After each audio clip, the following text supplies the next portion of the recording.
So this is Todd Atkins, and I'm here with Jacob Cooperman, who has been a previous guest on my show, and we're going to talk about some UFC 296. And before we start, I have sponsor Live to Fight Design. I'm going to have a new sponsor here soon. I'm going to on board with tomorrow, so you'll be seeing them soon. But Live to Fight Design's been with me for a while, and they do fight banners and gym banners. If you use my code Todd Atkins, you can get $20 off of one. And check them out on Instagram at Live to Fight Design. And Jacob, for people that didn't get to see you the first time, maybe kind of introduce yourself to everybody.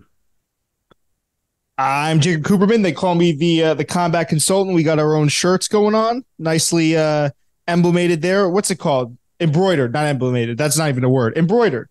They call me the combat consultant. I have a YouTube channel called Gloves Up, and I do commentary for a bunch of regional promotions. And I'm hoping to, at some point, make the bridge to the big leagues. So yeah, I mean that's kind of my host. I very much so enjoy the sport of MMA. I'll dabble in UFC. I'll dabble in, well, not dabble, but I'll dabble in some of the lower promotions. But UFC is kind of my main. I'm not missing a UFC card. Let's put it like that. Yeah, and this one was interesting in some different ways. So maybe we could talk about. We won't go straight into the fights because I think some of the interest was actually outside of the fights in this time. So kind of in the build up to the fights, we had the thing with Ian Gary and also the Colby Covington, Leon Edwards situation. So maybe we could talk about, the Colby Covington, Leon Edwards situation first, with some people feeling that Colby crossed the line talking about Leon Edwards' father. You know, I talked about this previously with Miguel the other night, but I'd like to hear kind of your take on what you thought about, just that kind of the back and forth with Leon and Colby. Well, I think you shouldn't ever talk about, like, the one defense that I saw a lot of Kobe fans making was that Leon's dad was somehow not a good guy. I don't remember what the knock was. I think it was that he had like gang relations or gang ties or something. I'm personally of the camp of guys where it's like, you don't talk about parents, you don't talk about significant others, you don't talk about family members. For me, that's when rules of building up a fight, like I like to call it like the unified rules of building up a fight. That's when those start to kind of disintegrate a little bit. So not to sound like an obvious Oliver, but I just felt like it was kind of an in poor taste. But I did think it was very interesting, and I don't want to. I'm going to just kind of side rail this conversation for a second. I thought it was interesting with how quickly people turned on Kobe Covington after that, because I don't know if you remember, Todd. Obviously, you do know Ian Gary was supposed to fight, and a lot of people originally were like, "Man, I hope Kobe Covington absolutely tears Ian Gary a new one at the press comp." So it's interesting. I just realized that thinking about it now, how quickly he lost the favor of everyone with a comment like that. And honestly, it's kind of deserved, man. I mean, I saw Longo from Longo and Wyman, or yeah, I think it was, I forget his first name, but he was talking about, he surmised it pretty perfectly, which is that, you don't talk about parents in general. And I feel like you definitely don't talk about dead parents. And I don't know, if what people say about Kobe, if what they say about him is true, which is that he's a really nice guy outside of the shtick, I don't know why he would go there. That's been the most confusing part of it for me. But I don't know. What do you think? That's just my best, because it is very confusing. Yeah, that's Ray Longo. He's been around a long time. And, he's trained a lot of guys. And yeah, I thought his point was good. And before we continue, for people that are wondering why he's standing, he just moved into a new apartment, so he doesn't have a chair. So everyone's like, "Why is Coop standing? yeah, What's going on?" Yeah, I have something to sit on. I have a table downstairs. I just haven't gotten around to setting it up. So actually, what you're seated on, or what I have my laptop seated on, is it's an apartment, so all of it is basically one room, but it's basically my de facto kitchen, which you guys are perched upon here, and I'm just standing up. It's nice though. I like it for the energy. I feel like I can bounce around, move around, gives me a little bit more pep in my step. yeah. I mean, for me, like there are some things that I think are out of bounds, and I agree with Miguel. For me, we're kind of old school fans. I think a lot of the drama stuff is just, I'm really not all that interested. We like the fights for what they are.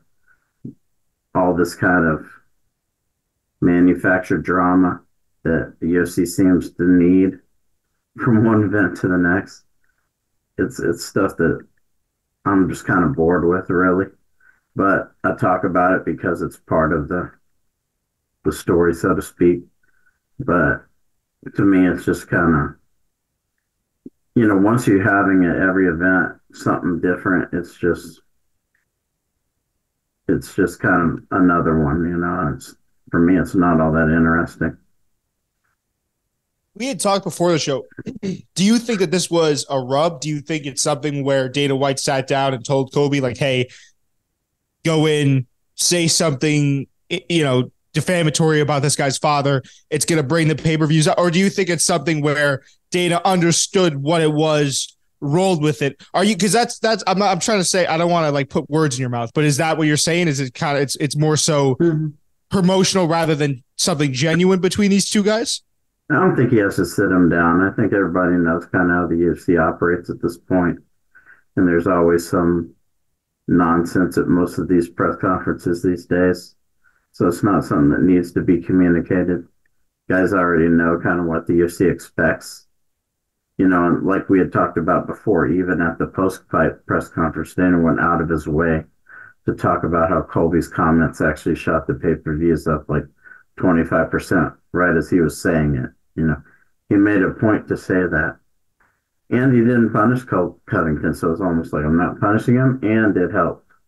So in a way, he was even though he said he didn't like it, he's kind of telling the fighters that this would help you if you helped us generate more pay-per-views by behaving in this manner.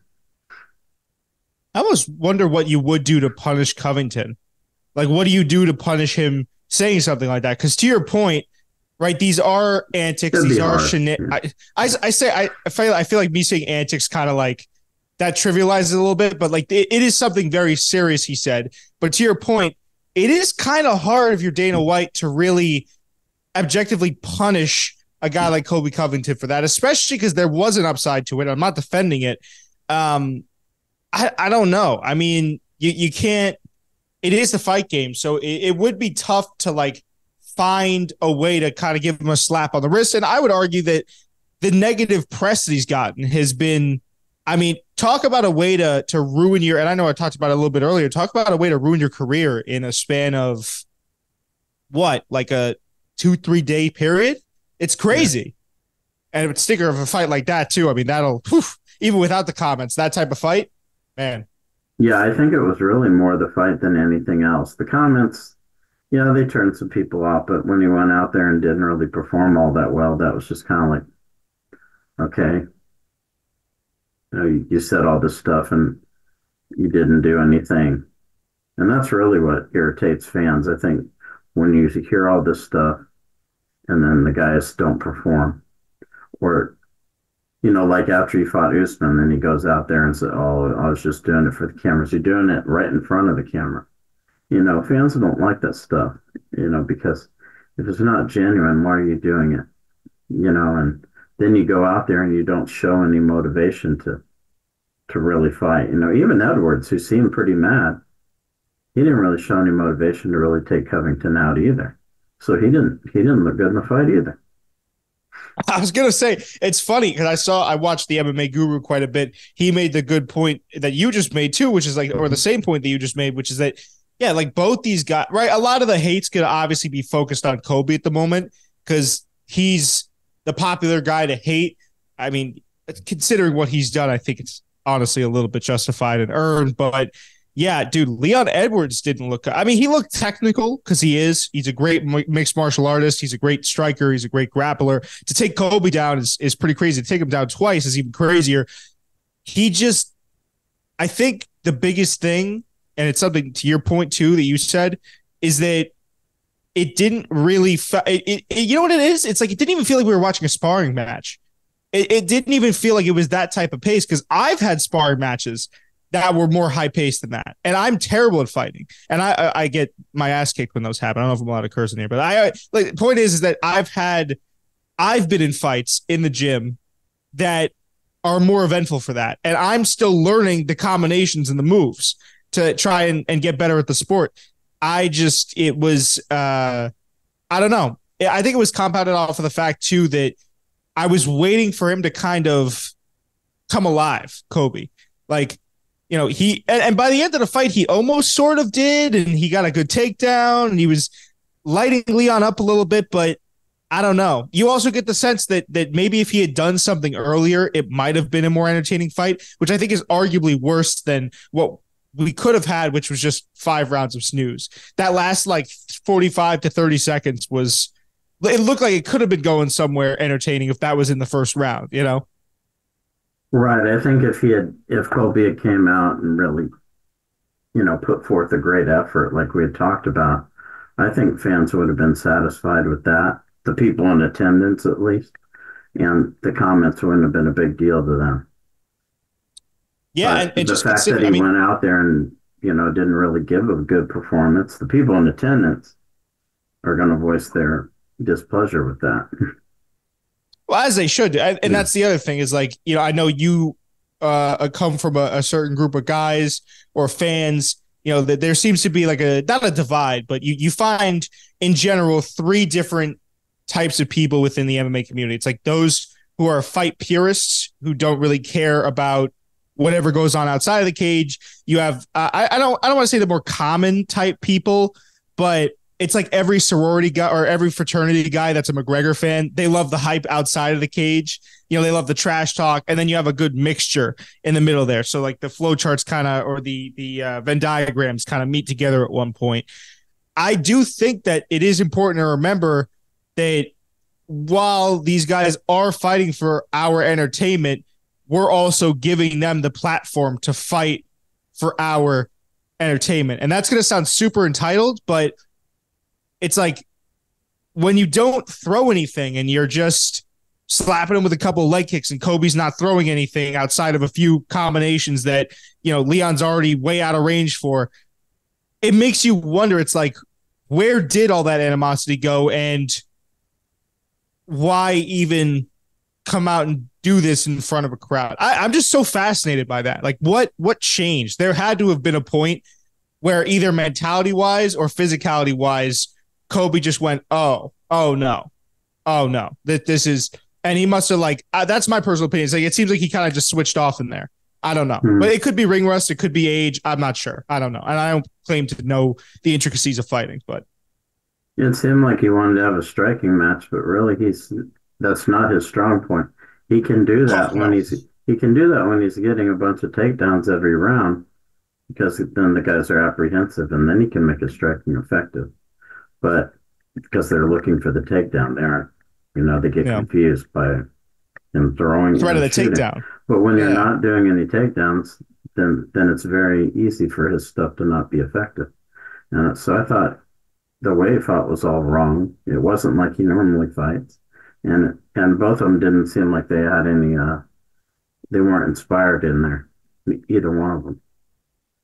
I think in general, Kobe's striking is pretty god awful. And I hate to say that because he's given us some very entertaining fights. What he does is he just utilizes a lot of volume. And I think Right. maybe part of him also knew that if he tried to go volume for volume with Leon, he was probably going to get sparked. I think there was a good chance that if Kobe fought, and this is not me shooting him any bail because he still has his wrestling and his grappling, but I feel like a part of him must have known that if he had gone straight up strike for strike with Leon, he probably would have gotten baptized. I personally think so. I think it probably would have ended up in him trying to fight the way he fought with Usman. And even Usman, who at the time had kind of decent striking, was still getting up there. Even Usman was able to put him out. Yeah, I think Leon would have absolutely baptized him. And I think probably Kobe had that in the back of his head. So maybe that was causing him a little bit of turmoil in there. It's like, oh, if I throw something, am I going to immediately get countered? Just something to think about. I don't know. Yeah, I just think in the end of the day, they both didn't really come out looking good in the fight at the end of the day.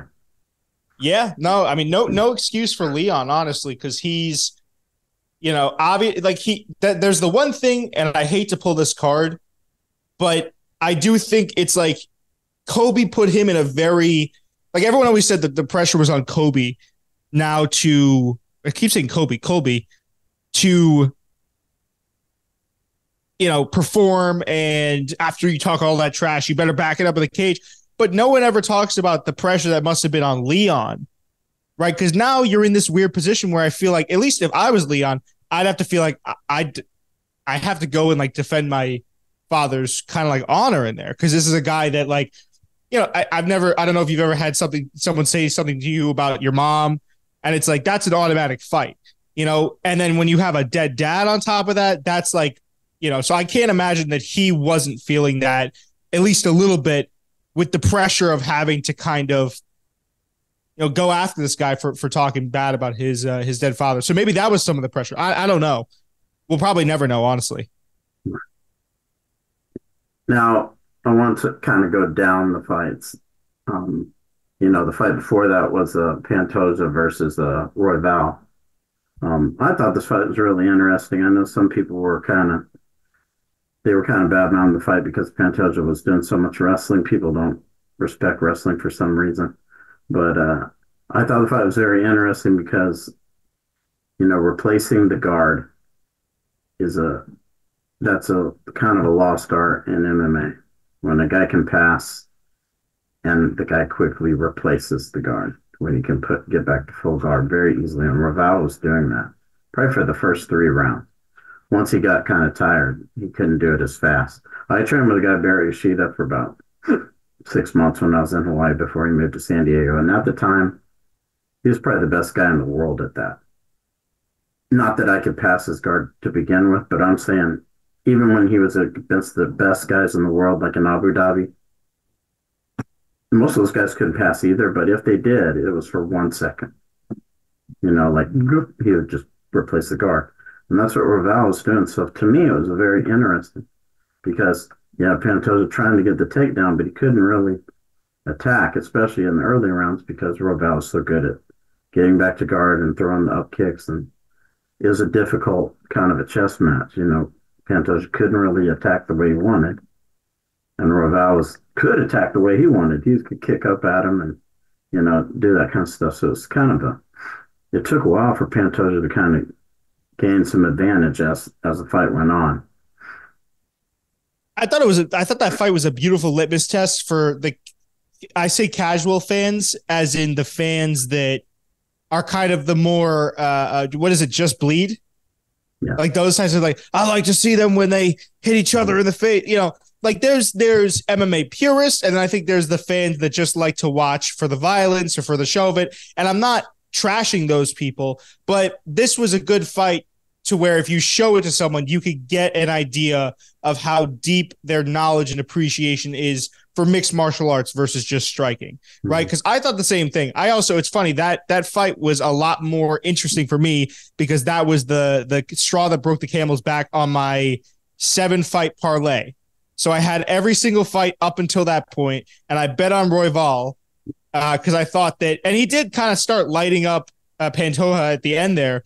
I thought he would be able to get Pantoja. I think someone said it was Pantoja instead of Pantoja. Mm-hmm. So I've just been, but I'm not sure which was the predict, and I'm not going to try to butcher it. But yeah, no, that made it extra interesting. And then to your point, it was just super active on the ground. I mean, I really enjoyed that. It was high level scrambles upstairs. It was a little bit. I mean, Pantoja's got some pretty good striking.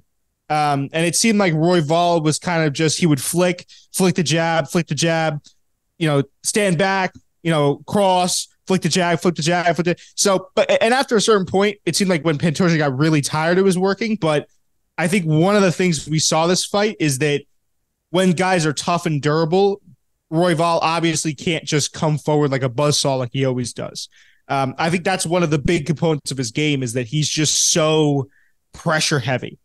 And even, I mean, it was having an effect on Pantoja too, because he was walking him down and Pantoja looked unnaturally tired. I think it was around that like third round range, third or second round. I can't quite remember, but yeah, super fun fight either way. Yeah, but he still, to take somebody down for 5 rounds that much is hard, man. It's real hard. Even without punches, it's hard. And uh, people don't realize that for him to summon up that much energy, because the pace was mad for about 3 rounds. It was pretty mad pace, and to summon up that much energy in round 4 and 5 and get the fight down again and again and again, that's really hard, man. You don't see a lot of guys do that for a reason. It's hard. It's really hard. And your stamina has to be just crazy to do that. Yeah, when also Roy Valls, if you think about it, because Yeah. I remember noting to myself watching in rounds 4 and 5 when Roy Val was able to get the fight back up to the feet, he in the striking department, he looked like fresh. And it looked like Pantoja was like, oh my God, I've had to take this guy down 15 times. Right. And now he's here just flicking the jab, flicking it. And Roy Val is just walking him down and just, So I thought both guys were absolute warriors. I thought it was a fun fight. Um, it might have been a little bit more interesting because I was screaming at the TV, like, get up, Royval. You know what I mean? I was like, I put down $45. And if Royval would have gotten the win there, I would have gotten $2,000. So that was like 2,000 on the line right there. I was hollering at the TV. Yeah, I think Pantoja was kind of summoning up the energy to get the next takedown. So he's kind of circling. He's taking some shots, but he's just sucking up enough air, and then, just going in for it. Yeah, that's an interesting way of looking at it, because it looked to me like there was a couple of points, and I don't know, maybe like you let me know if you disagree, but it looked to me as if there were some points where Pantoja literally would walk in and then he kind of got clipped and he'd like wobble a little bit. And I'd be like, oh, is he hurt? And then he would kind of come back and then he'd be walking this way. And then Pantoja, and then Royval would throw something and he'd get clipped again. And I was like, is this guy hurt, or is he just like, what is he doing here? I think he was just fighting, but he was tired. So he probably wasn't, I don't think he was thinking about it. It's just he was tired, but he was fighting.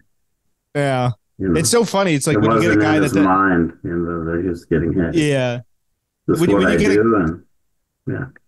When you get a guy that's that tired, it's funny because that, like, if they get hit with a shot, their reactions, because obviously their body is a little bit more like weak, their body posture is here, maybe like when they're tired it's like here, and they're kind of, it always looks like they get clipped a little bit and they get rocked because so everything, when I feel like I watch a guy that's extremely tired in combat sports, whenever he gets hit with something, you always have that second of being like, I find it when I commentate too, like, did that guy just get rocked, or is he like fighting the urge to just fall over from exhaustion right now because he went in for 7 takedowns in round number 2? You know what I mean? He might have been hurt, but he's probably just thinking, I just have to keep going, and oh yeah, that's what I'm gonna do.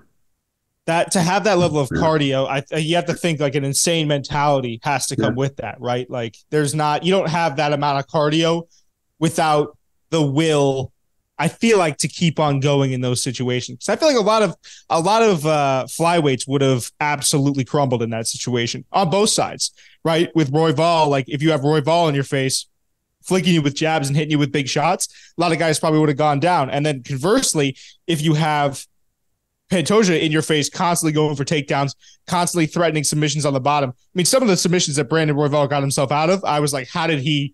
There's no way. So both guys just absolute dogs. Yeah.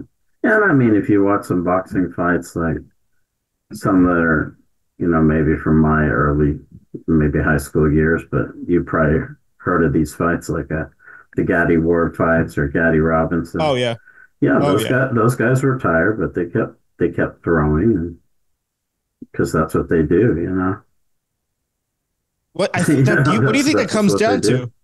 Yeah, do you think that just comes down to? I have a theory about that, which is like you drill the basics, right? Like in camp, in training, you drill a jab. You're supposed to throw it a certain type of way. You turn it over, bring it back here. You drill that millions and millions and millions of times, and then most likely when you're tired, it probably is just like, that's where the fundamentals come back. Like, you're at your core who you are as a fighter, I believe, when you're incredibly tired. Like it's easy to look good, when you're on the front foot, you're not tired, you're kind of controlling the fight. But when you're in one of those situations where maybe you're getting back down, maybe you've just gotten taken down for the fifth time, it's easy to get sloppy. So I wonder if that just comes down to those guys drilling fundamentals, even more so to the point where everyone else has done so to get there. I bet that's the summary of like hours and hours of extra intensive training.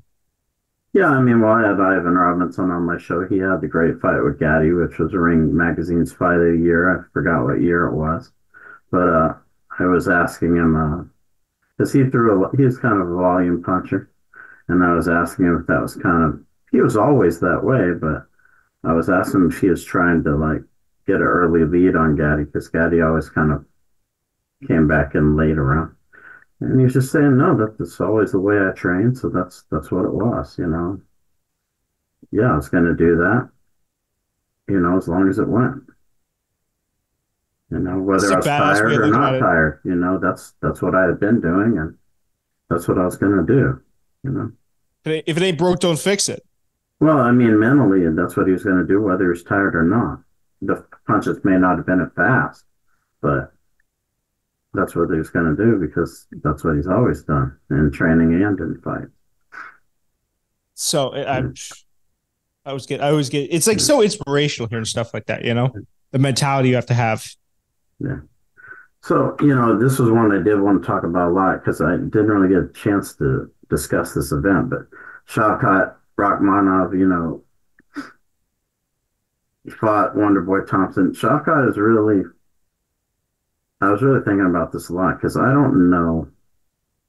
I've been watching sports since UFC 2. I've, been around the sport in Hawaii, Japan, all these different places. And I was kind of racking my brain trying to think of, I don't really think I've seen another fighter like him. A guy with his long body who can do all the things he can do. Zabit was kind of like him, but I think he's got a little bit better understanding of a little bit stronger ground game than Zabit. Zabit had the same kind of body, though, long body. But the guy who can do all the things he does and still have that long physical, where he's got kind of long range on the ground and on his feet. When you have long range on the ground, you can do a lot of weird things with your body that most people can't do. Like when he reached around the back and pulled Thompson's arm all the way in so he could get. Yeah. These are things a short person couldn't do. He was able to do it.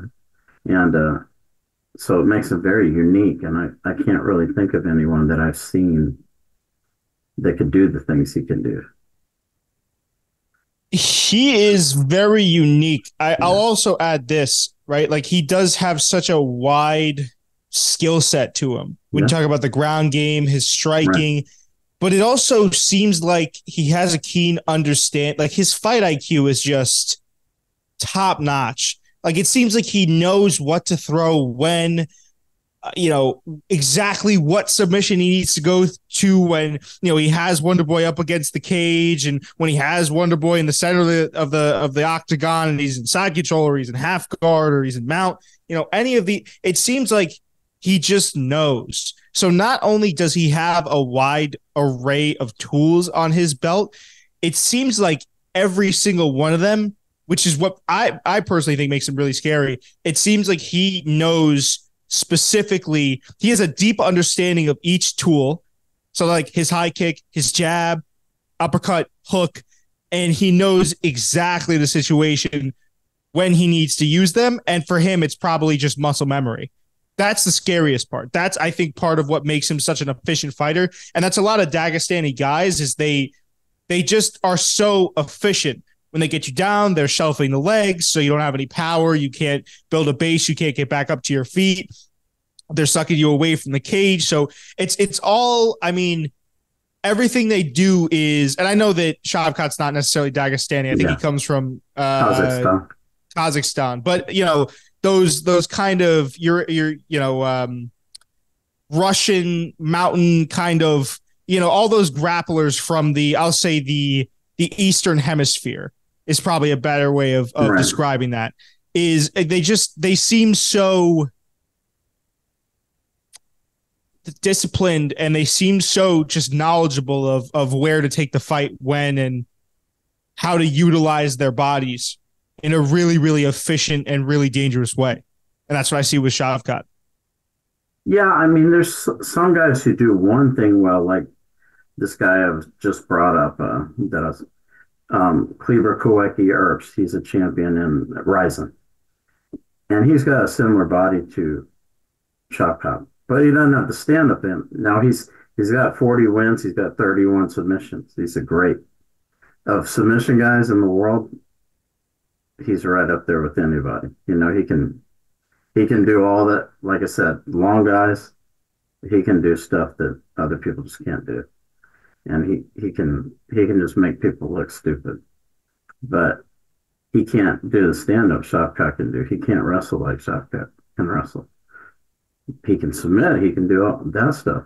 But Shavkat is unique because of all the things he can do well, you know, and still have that long range, that long body.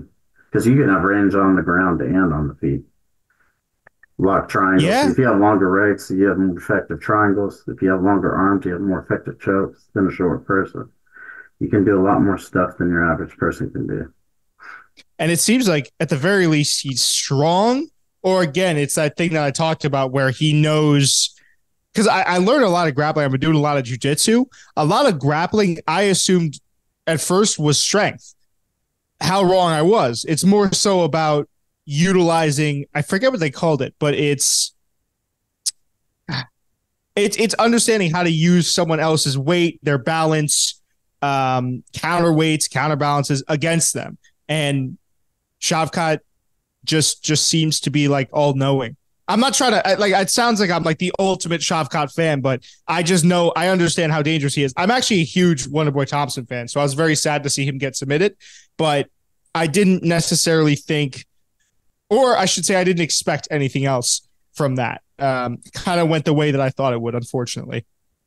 But you can see him problem solving in real time as the fight was going on. He was having some difficulty getting him down. He kind of had to make some adjustment, you know, to get him down. And then, you know, he had some difficulty kind of getting the advantage on the ground to where he wanted to be. So if he was making small incremental adjustments, you know, he's on the feet at first. It's a little bit hard for him to get to Thompson because of the way he fights. And, you know, so got him up against the cage, starts kneeing him a little bit, you know, tries to take him down. He can't get him down at first. You know, he makes some changes. He's changing. He's doing little small steps, advance, advance, advance, like marching along, march. Yeah. And that again, that goes back to his big, I think that's his big tool bag that he has, which is like, oh, this isn't working. You know what? I think that this would work. So let me just go, you know, instead of going for a double leg, let me try to crowd Wonderboy against the cage and get a body lock and try that takedown. I'm not saying that's actually what happened because I can't quite remember what he was getting Wonderboy down with, but you know, it's that type of thinking that I'm sure he problem solves with, which is like downloading information too. He seems like a super smart fighter, and he seems just to understand the way he fights very well. You know, like he knows what he does well, and that's pretty much everything. I can't think of like one thing that he doesn't do super well. I don't know. I mean, that Neal fight, the Jeff Neal fight, he did look a little bit hittable, but then he kind of just, I mean, that was insane the way that fight ended. I think it was a standing rear naked choke, right? That he got on Jeff Neal. That's insane. That's like, I was like, okay, I've never seen anything like that before. But yeah, he's looked beatable at certain points, but he still overall has just been an absolute boogeyman for that division. Now we're going to get into another interesting fight here, which is Ferguson and Pimblett. You know, I didn't know what to make of this fight. I'm interested to hear what you thought of it. When I talked to Miguel about it, it was another one of those, I kind of felt like the first fight where I didn't really come away feeling like, I mean, Pimblett was the more dominant of the two fighters, but I didn't really feel like he came away looking necessarily great in the fight because Ferguson didn't have a lot left. So I'm interested to hear what you thought of it. Yeah, I mean, I tend to agree. Like, I don't think that was necessarily a good showing for Patty. I think it's good in that he needed something. Like anything could have been better than that Flash Gordon decision.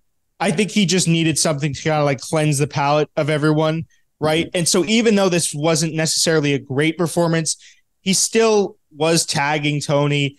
I don't know how he gassed.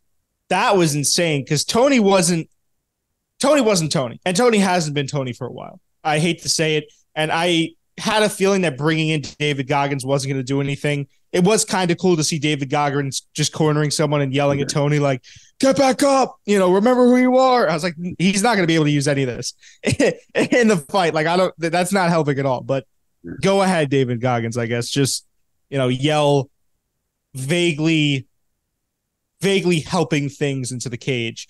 I thought it was weird that he looked so gassed and he couldn't finish Tony, who was again over the hill, but also doesn't really have good takedown defense.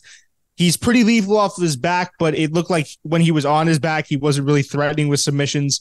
I don't know. It didn't look like a performance that if I were either guy, I would care to remember. And I think Tony at this point, I can understand him wanting to go out on a win because I saw that he posted on Instagram he wanted to keep going. I think there's a really really good argument that he could just call it quits now. I don't think we need to see more of Tony Ferguson. I'm a fan of his. I just don't want to see any more of this. It's really disheartening to see that every single time. Yeah, the Goggins thing was something I was interested in because I asked Miguel, like, did Goggins come off looking bad by doing this? I think maybe if he had a younger fighter to work with, there's some things that a younger fighter could benefit from by working with the SEAL. Because a lot of the physical training they do is pretty demanding, and they can benefit from a lot of the physical training that they do. I used to train with a Navy diver when I was like in my 20s, and the physical stuff that we did, like we used to do some PT. He ran a PT class up by the base gym in Pearl Harbor, and it was hard, man. It was some of the hardest stuff I've ever done. And so I could see how someone as young could benefit from that kind of stuff. We used to drag sandbags, and we do all sorts of, we do like basically training to failure, in the heat. And but we lost, Yeah. we all lost so much weight, we were all like just, Oh, dude, I bet. it's insane, we were doing just crazy stuff. And I so bet in that respect, I think guys could, as for their cardio and their physical conditioning, they could benefit from that. But I think in this instance, it made it look like both Goggins and Tony were doing it more as like a publicity thing rather than something that made sense. Yeah, and I also think that, to your point, well, it's kind of, I think that's where you were trying to go. It's like a guy in Tony's older age, and he's not old, but he's old for the sport. Let's just put it that way. When you're getting up there and you've had this many fights, it's never a good idea overtraining for any sport like basketball, football. But when the stakes are as high as they are in MMA, I just don't understand why he wouldn't take a look at some of his older fights or even some of his recent ones, right? Like I'm talking about the skid that he's been on, and just use that as a reference point from where he can improve. He didn't look bad against Michael Chandler until he got dropped, or until he got absolutely KO'd. I shouldn't even say he got dropped. But there's a lot that from those other fights that he could pull from to say, like, okay, if I want to turn this thing around, he has. So what there was the Gaethje fight is when it all started, right? The skid. There's just so many different fights he could pull from to say, like, I could do this better, I could do that better, I could do this better. Let me work on this in the gym. Instead, and I kind of agree with you here, it's kind of like, okay, well, wouldn't it be cool if I trained with David Goggins, posted it on Instagram? It's like, I guess, but you probably want to train some actual real, I don't know, jiu-jitsu techniques. Maybe you want to train some takedown defense. Maybe you want to work on those Imanari rolls. You want to sharpen your blades there. Like maybe you want to have, and this is a common knock on him, which I do believe to be true. Maybe you want to work on the fundamentals of your striking, because it's cool when you're young and you're athletic to be able to like do a whirly, wavy, topsy spin, double backflip elbow. But when you're getting up there in age and your knees aren't what they used to be, that's when the same thing when guys are tired. I feel like that's when you really rest on what you've worked on in the gym, when you aren't as fast as other guys. Because that's the one thing I noticed is that Tony's just looked kind of slow in there compared to Patty. And Patty's not even that dynamic of a striker, and he was just having his way at certain points. Yeah, in the Gaethje fight, it's interesting because Khabib, after that fight, he said it's over now. He should stop now. Because he said when you saw him when he turned away like this, and he said that it no more. When you do that, you're done. It's done. He said he should Do you stop think that's a mental right thing? now. Yeah, he said he took so much beating that he didn't know where he was. He just turned and said. Oh no, I was asking you. Like, do you think at this point it's more so like a physical component with Tony, or do you think it's something mentally? Because clearly, I sense, and Tony would absolutely demolish me in a fight. So I say this with all due respect. I think that I think he is convinced himself of something that is not necessarily true, which is that he can still compete with these top guys. And maybe that's what is holding him back. Or maybe he feels like, I don't know. It's something about it screams faulty mentality to me, where it's like, yeah, the physical component isn't all there, but I think if he tweaked his mentality around, he could probably have gotten a win by now, right? It's just to me, it's kind of like, okay, it's like, all right, I could compete with all these guys. It's like, all right, well, maybe I am a step slower than these guys, but how do I make up for that? Like, how do I build a solid fundamental bag of tools and tricks that I can use, even if guys might be a step faster or a step more strong, to kind of level the playing field in the fight? Do you know what I'm trying to say? Yeah, but that's not what Khabib was saying, and I agree with him to some extent. Is Gaethje beat all the talent out of him in that fight. Like So you think you that's can what it have is? talent, you can be a great fighter, and you can be in a fight like that where someone puts a beating on you like that, and you go from here to here immediately. Like, it's gone, all of it. And that's what Khabib So, was saying. He said he'll never be able to fight like he was before. It's over now. He said he should retire right now, right after that fight. yeah. So He do, said, when do you you turn basically? and say, no more like this, Yeah, no, that I'm no yeah, definitely. I mean, you don't need yeah, to be a rocket scientist to yeah. say He that's said not he like when said I he saw didn't even that. know where he was. He said Gaethje beat him up so bad he had no idea what he was doing at that point. Yeah, that's. I mean, I remember seeing that fight live and just being like, that was. I don't wince easily as a UFC fan. I feel like with a lot of the fights I watch, but that was one where I was kind of like, ooh, Yeah, I Khabib. saw him kind of like Yeah, turn away Khabib. like that, and I was like, oh, yeah, that's not. So you think it's kind of like after that he just Yeah. Gaethje took so much out of him that even Hmm. if he wanted to, he just couldn't physically or mentally kind of like hang with the. Yeah, that's so interesting. You hear that stuff in boxing all the time. The one fight that destroyed so and so. Diego Corrales, when he fought Floyd Mayweather, Floyd dropped him like 8 times. He was a great fighter, but he fought Floyd Mayweather, he got dropped like 8 times. That fight got stopped. He was never the same after that. Feels almost like kind of juju-y, like put like a hex on him. You know what I mean? That's what it feels like sometimes. Because I don't know. I mean, I feel like fighters are known to be resilient, and I guess it just does reach a certain point where you don't have it anymore. And certainly after a beating like the one that Justin Gaethje put on Tony, that yeah, I don't know. That's oof. That's like one of my least favorite fights ever to watch, personally. Yeah, I want to see after he fought Mayweather. Let's see here. I mean, he did win some more fights, but actually, he did win his next 4 fights, but he wasn't. Yeah, he won a few more fights actually. He did, but he Well, I'd wasn't imagine at you that just start time to when he second fought guess. Floyd. Yeah. When he fought Floyd, he had basically won all of his fights. He had won his geez, first, let's see, he was 33 and 0 when he fought Floyd. He won one, two, three, four, lost his fifth fight, won another three, then he lost his last three fights. So of his next, eight fights, he lost four of them. So he's 33 and 0, loses to Floyd. Of his next eight fights, he lost half of them. That's how Yeah. much it changed him.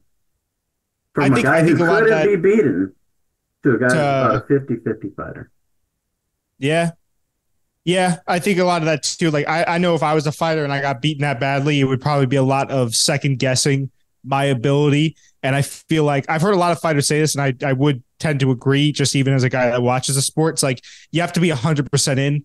You can't really think about what you're doing in there. You can't really have any doubts. And I feel like probably that has something to do with it. When you go through something like that, you know, like you are going through a fight. So trauma is real, whether it be mental, physical. It probably catches up with him. And I think those first 33 fights, I think he knocked out maybe 28 or 29 of those guys. So it was kind of like it was almost like a lack of adversity, No, but I almost. mean, a lot of people thought he was going to beat Mayweather.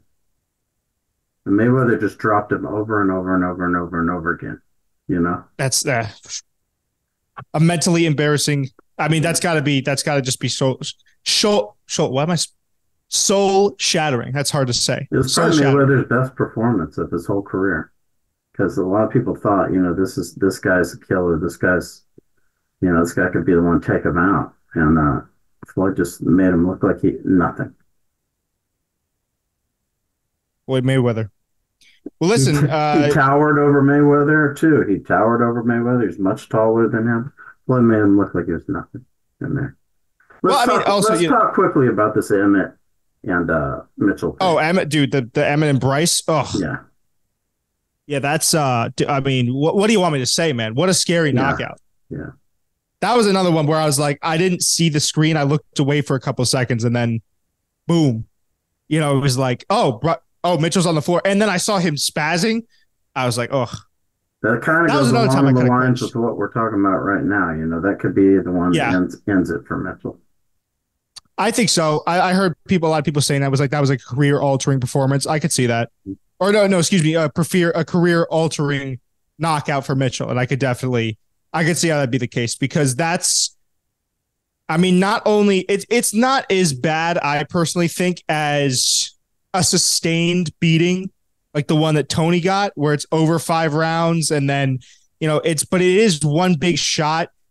And I mean, man, the way he was down there, they said like he cleared medicals, he was healthy, he was fine, but man, I mean that scary, scary. And like he said, he watched it. I feel like if I was in his position, I wouldn't want to watch that back. I feel like I'd be happy if I never saw that tape ever again. You know? Let's talk about before I know you gotta get going. But let's talk about the Yep. Strickland and Duplessis kind of brawl outside the cage. Me and Miguel were saying we thought it was staged, and I want you to kind of give your opinion on it. I saw your clip. What's funny is I didn't even think about that. Like I didn't consider that possibility until I saw you guys talking about it, and I was like, that does actually kind of make a lot of sense. Like it's a fight that has two people that I feel like before they reached that stratosphere of being near the title weren't getting talked about a lot, and then they kind of had made their names with like good performances and a little bit of controversy outside the cage.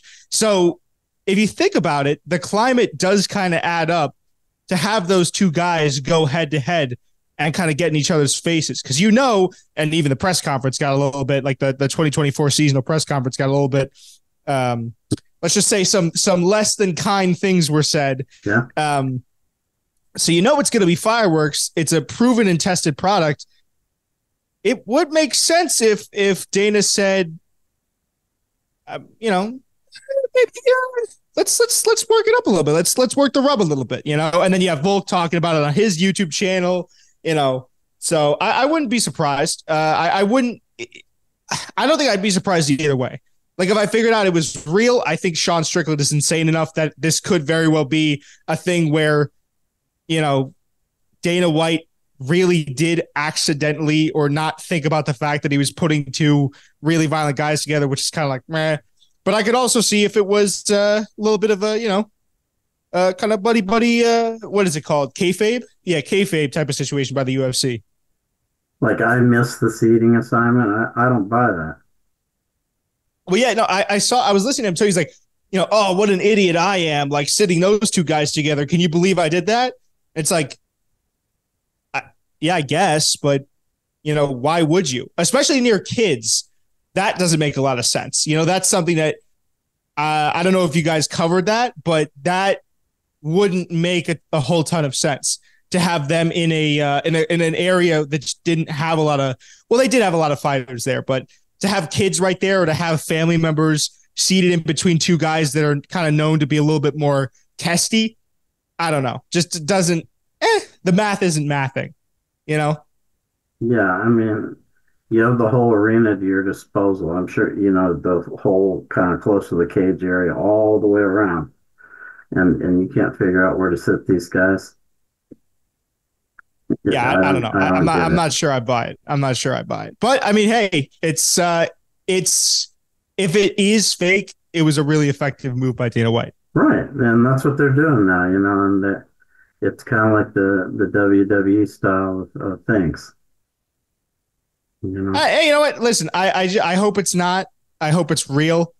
Um, but I don't mind a little bit of outside of maybe that's where we differ a little bit. I kind of like No, a I little, don't mind it. I'm just saying I'm not sure if it was real or not.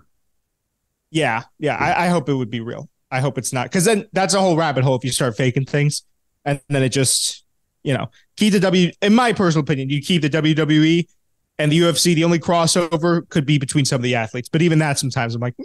Brock Lesnar is a really good example though of something where it kind of really worked out, and then you have like the CM Punks that got baptized by Mickey Gall instantaneously. Yeah, I'm definitely looking forward to the fight. I think it'll be a very good fight. Oh, that's gonna be a fun one, man. I'm Yeah. I'm excited because both guys, I think, are they have interesting skill sets in that they make really good fighters. It's almost like they mitigate. Like you think about Strickland versus Izzy, how he walked him down with really effective boxing. He made Izzy kind of look human. Well, Izzy's always kind of look a little bit more human, but he made Izzy look a little bit more amateur, I'd say. And then you have you know, what's his why? Oh, Drickus with Rob, and he made Rob with how good Rob is. I mean, he was able to. So I think it's both guys that are kind of like weird dark horses Yeah. within each of their. Well, they're in the same division, but they're just they shouldn't be competing with guys who are on different levels than them striking wise, but they somehow figure out a way to do that. So I think combining them should be. I don't know. I really don't know what's going to happen. Yeah, should be interesting. Yeah. I don't think you're going to see an uninspired effort from those two. Oh no, absolutely. Yeah, Especially with how heated everything is, yeah, they're probably going to go after each other. I'd imagine it's going to be. I could see that fight maybe go in the distance, but yeah, it's going to be like two pit bulls, yeah, just like yeah, a car crash. yeah. Well, I know you got to get going, based on time, but I appreciate you taking time to listen to this and Dude, of taking course. time to do this and maybe let people know what you're up to. I know you're going to be trying out for bare knuckle. Maybe let people know kind of what you're doing. Yeah, no, so I appreciate you having me on, and I'd love to chop it up, but I got like a billion different things I got Yeah, to get done. Yeah, I should be hopefully getting myself a press credential for that February 2nd event. So check me out at that. And then on Instagram, I am at Coop TV with three O's. That's COOOPTV. And and Gloves Up on YouTube. Gloves that's Up right, show. Gloves Up on YouTube. And like I said, he's doing some different things at different events, so you'll definitely see him. And everyone take time to check out this episode. We appreciate it. Thanks for the support. And until next time, take care.